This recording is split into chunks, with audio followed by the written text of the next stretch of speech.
এই যে আজকে বানিয়েছি পাতলা করে রুই মাছের ঝোল। তো চলুন বন্ধুরা, এই রুই মাছের ঝোলটা কিভাবে বানিয়েছি সেটা আপনাদের সঙ্গে শেয়ার করি। এখানে আমি নিয়েছি সব রকম সবজি কেটে, আলু, ঝিঙে, কাঁচা লঙ্কা, ধনেপাতা আর একটু বড়ি দিয়েছি। এই রুই মাছে একটু বড়ি দিলে ভালোই লাগবে। আর এখানে মাছটা আমি ধুয়ে নিয়েছি। এখানে দেখুন সব মাছটার মধ্যে আছে পেটির মাছ, আর গাদা আছে একটাই মাত্র। তো মেয়েরা পেটি খেতে খুব ভালোবাসে, তো ওই জন্য পেটির মাছ নিয়েছি, সমস্তটাই পেটির মাছ নিয়েছি। এই যে সব মাছ পেটির মাছ, ওর বাবা আজকে বাজার থেকে সব পেটির মাছই এনেছে। তো চলুন এই রুই মাছটা দিয়ে এটা রান্না করি। দিয়ে দিচ্ছি হলুদ আর দিয়ে দিচ্ছি নুন, ভালো করে এবার মাখিয়ে নেব। বসিয়ে দিয়েছি, দিয়ে দিচ্ছি তেল।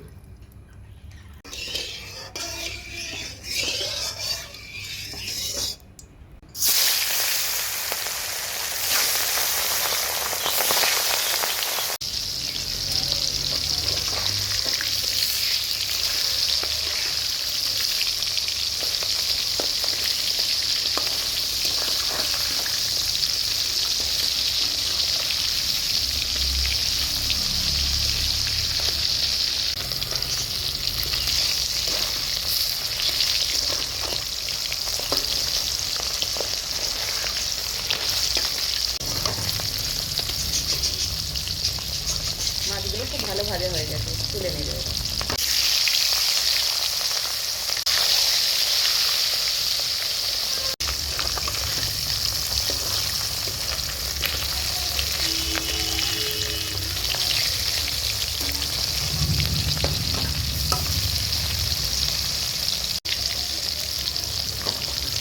মাছটা হয়ে গেছে, তুলে নেবে।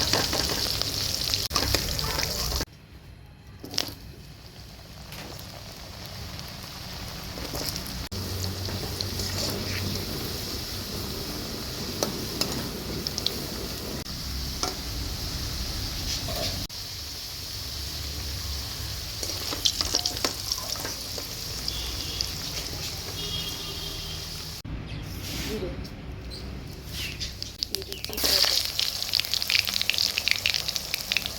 ঝিঙেগুলো ভালো করে ভেজে নেব।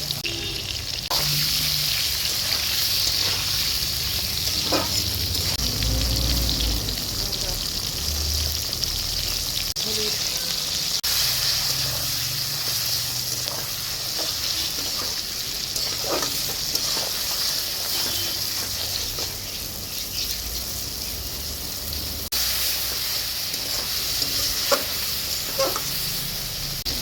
ভেজে রাখা আলু,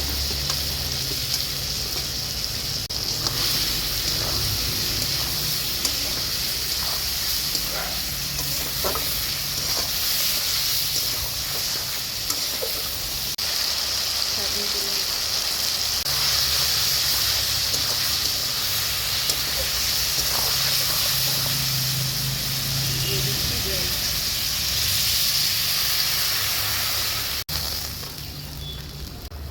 দিয়ে দিচ্ছি স্বাদ মতো একটু চিনি, দিয়ে দেবো টমেটোগুলো, কাঁচা লঙ্কা।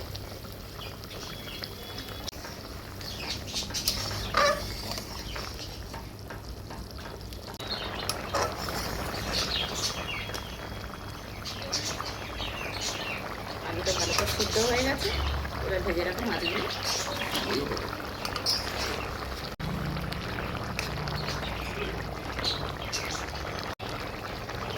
কেটে ধুয়ে রাখা ধনেপাতা,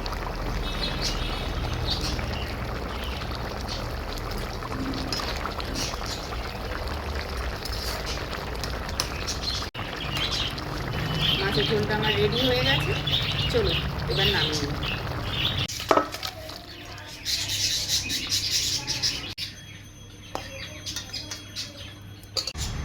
তো আপনারা দেখলেন কিভাবে রুই মাছের ঝোলটা বানালাম। আর গরমের দিনে এইরকম রুই মাছের ঝোল খেতে বাড়িতে সবাই খুব পছন্দ করে, তাই এইভাবে আমি পাতলা ঝোল বানালাম।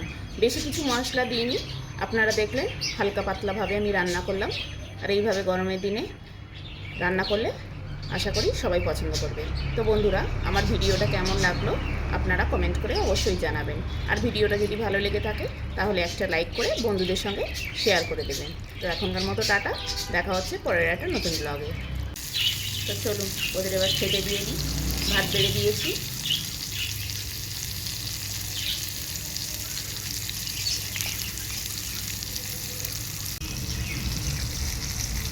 লঙ্কা দেবো একটা।